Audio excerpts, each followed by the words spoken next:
الحمد لله الذي أبدع الأفلاك والأرضين والصلاة والسلام على من كان نبيا وآدم بين الماء والطين وعلى آله وأصحابه أجمعين. أما بعد فأعوذ بالله من الشيطان الرجيم. بسم الله الرحمن الرحيم. قال الله تعالى في كلامه المجيد: وسارعوا إلى مغفرة من ربكم وجنة عرضها السماوات والأرض أعدت للمتقين. صدق الله العظيم. گرامی قدر حضرات، معزز محترم سامعین و حاضرین، آج کا موضوع گفتگو ہے جنت کے حسین مناظر. احباب گرامی، جنت رضائے الہی کے حصول کا نام ہے، اور جنت اس دار الجزاء کا نام ہے جو اس عالم دنیا کے اندر اعمال صالحہ کرنے کے بعد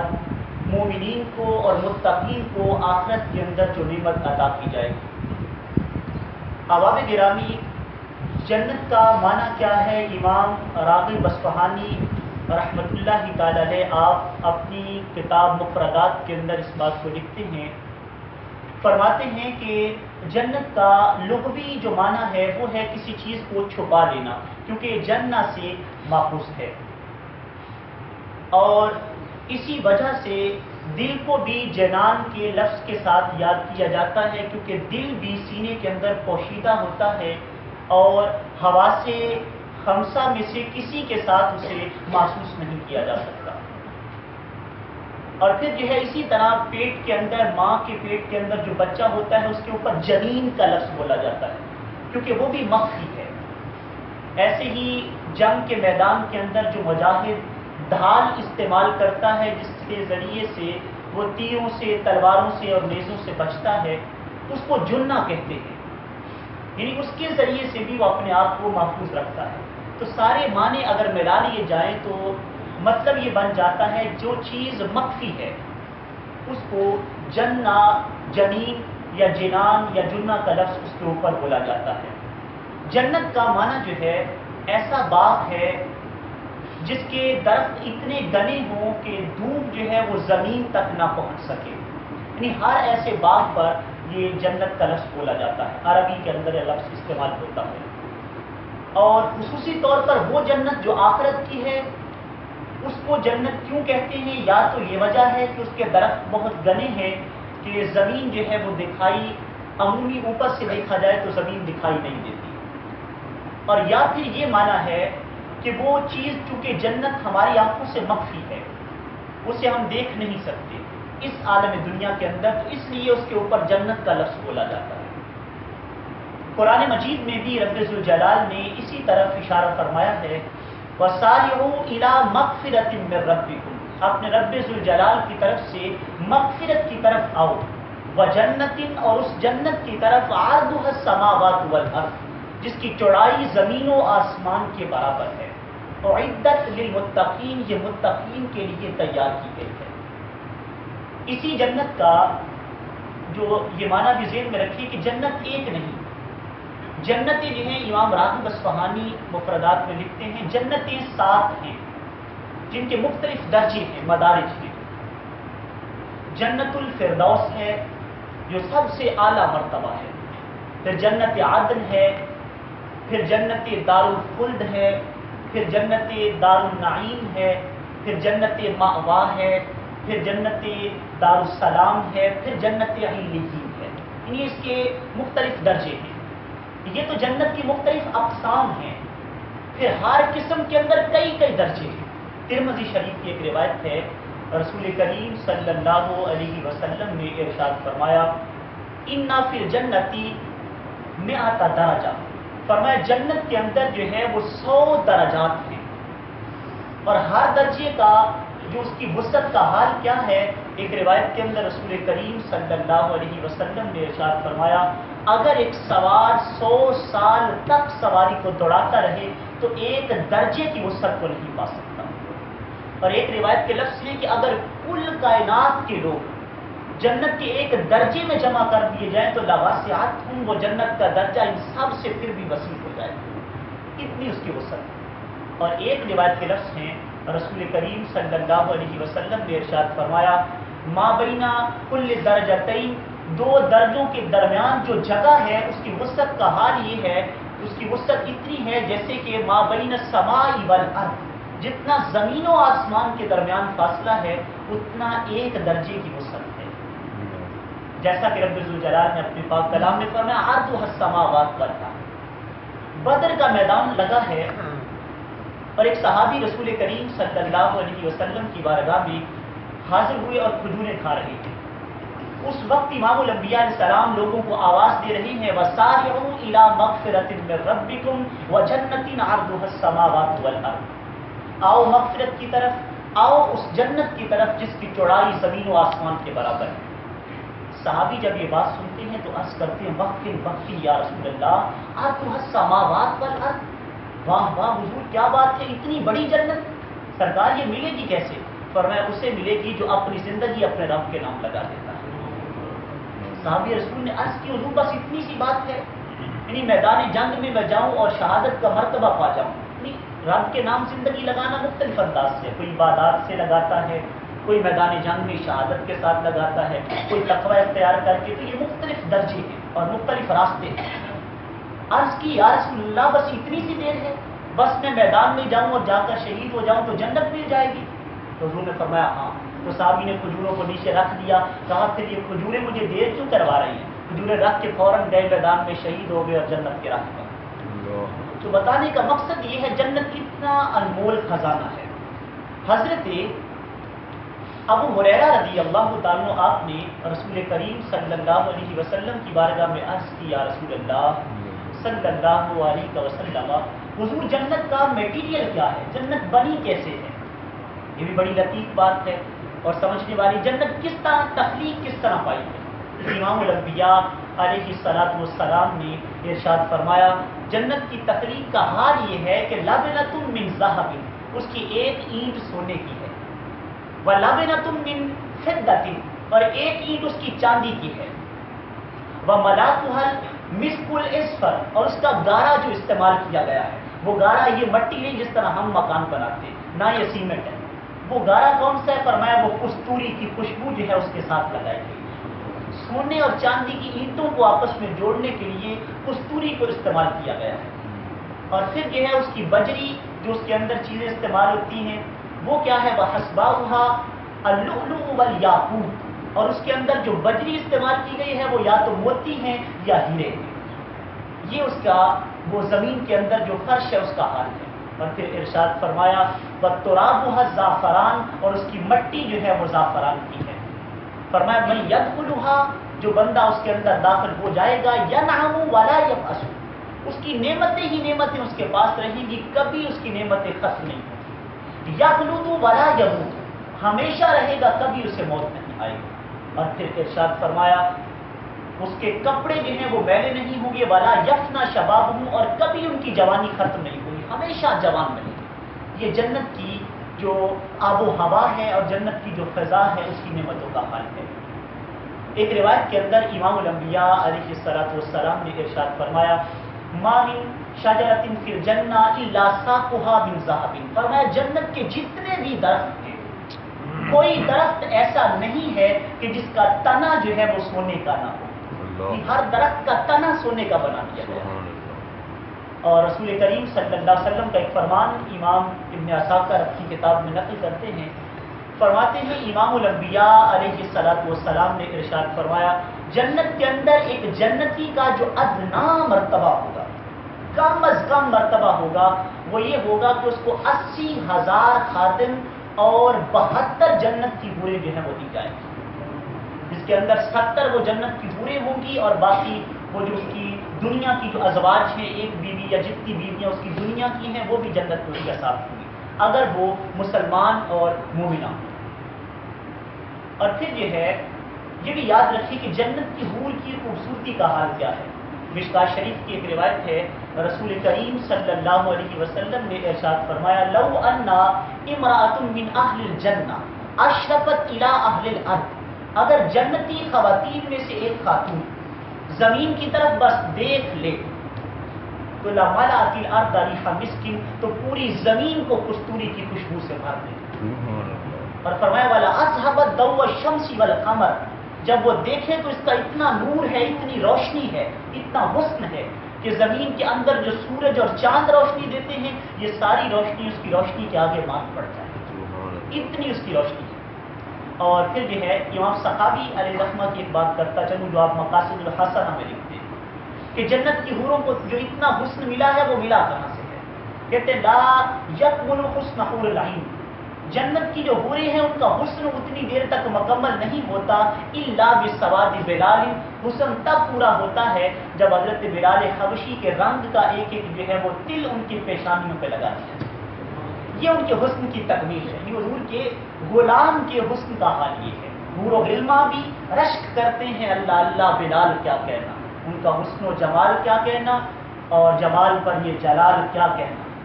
تو رسول کریم صلی اللہ علیہ وسلم کے غلام کی عظمت اور شان کا حال یہ ہے۔ حضور فرماتے ہیں کہ جب تک میرے بلال کے رنگ کا ایک تلک ان کے ماتھے پہ نہ لگایا جائے ان کا حسن پورا نہیں ہوتا۔ اور احباب گرامی، یہ سوال پیدا ہوتا ہے جب جنت میں اتنی نعمتیں ہیں، کھانے کی مختلف فراوانی ہے، بڑی اچھی نعمتیں ہیں، حتیٰ کہ روایات میں آتا ہے اگر کسی شخص کے دل میں خیال پیدا ہوگا میں وہ پھل کھاؤں، ابھی خیال ہوگا تو پھل جھک کے اس کی جھولی میں آ جائے گا، جب یہ سوچے گا میں فلاں چیز کھاؤں تو فلاں چیز فوراً اس کے قریب آ جائے گی، پھل اترے گا اور فوراً وہاں پہ نیا پھل لگ جائے گا۔ یہ ان نعمتوں کو دوام ہے، فنا بھی نہیں ہے، وہ نعمتیں باقی رہنے والی ہیں۔ سوال پیدا ہوتا ہے جب انسان کھائے گا تو کھانے پینے والے شخص کو تو قضائے حاجت بھی ہے،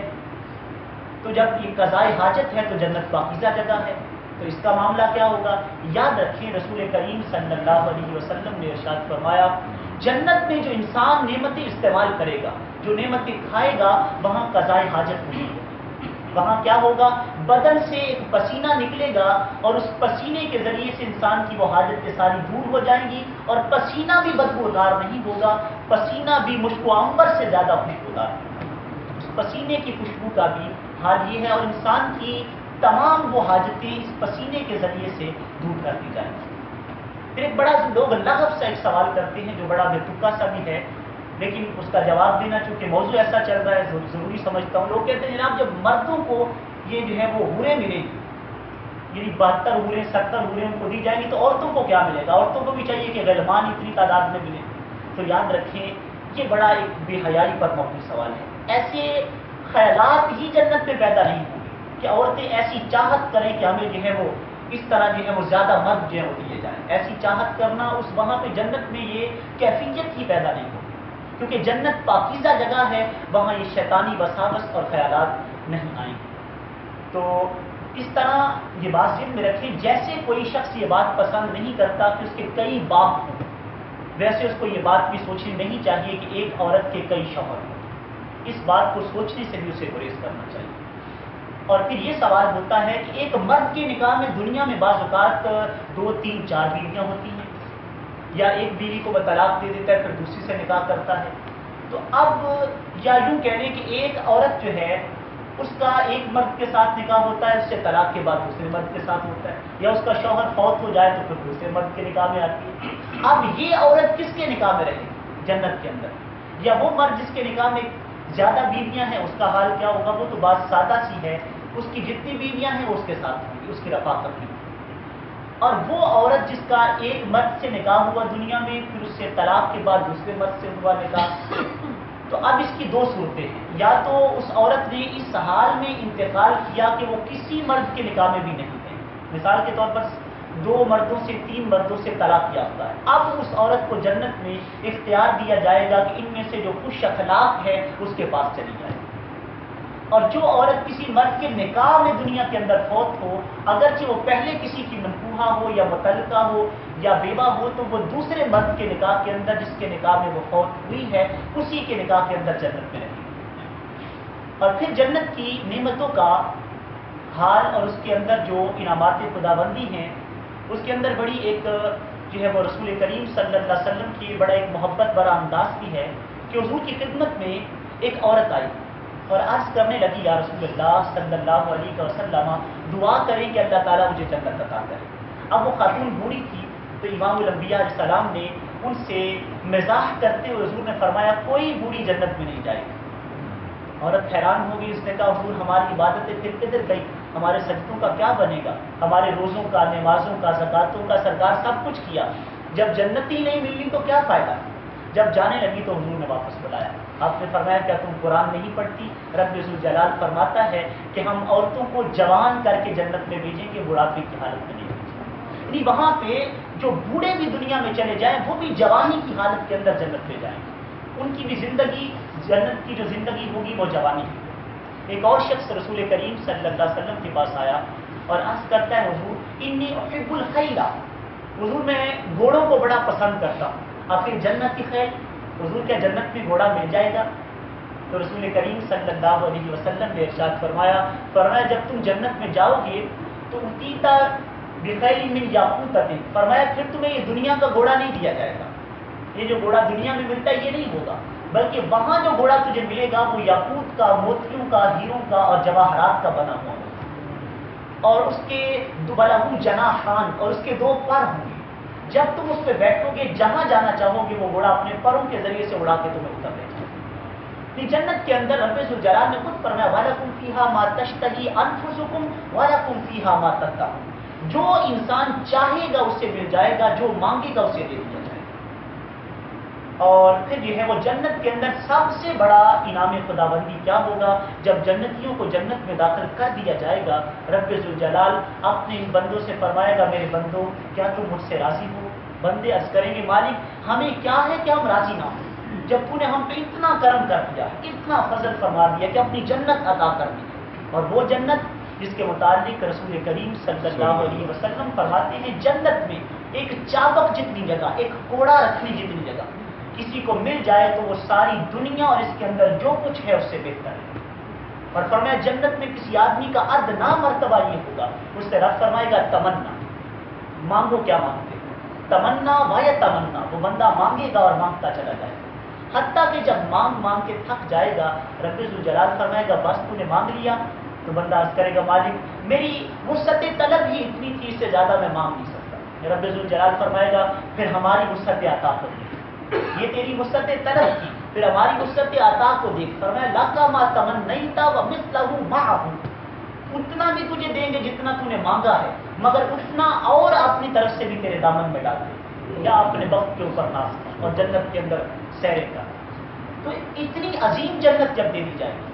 رب ذوالجلال فرمائے گا تو راضی ہو؟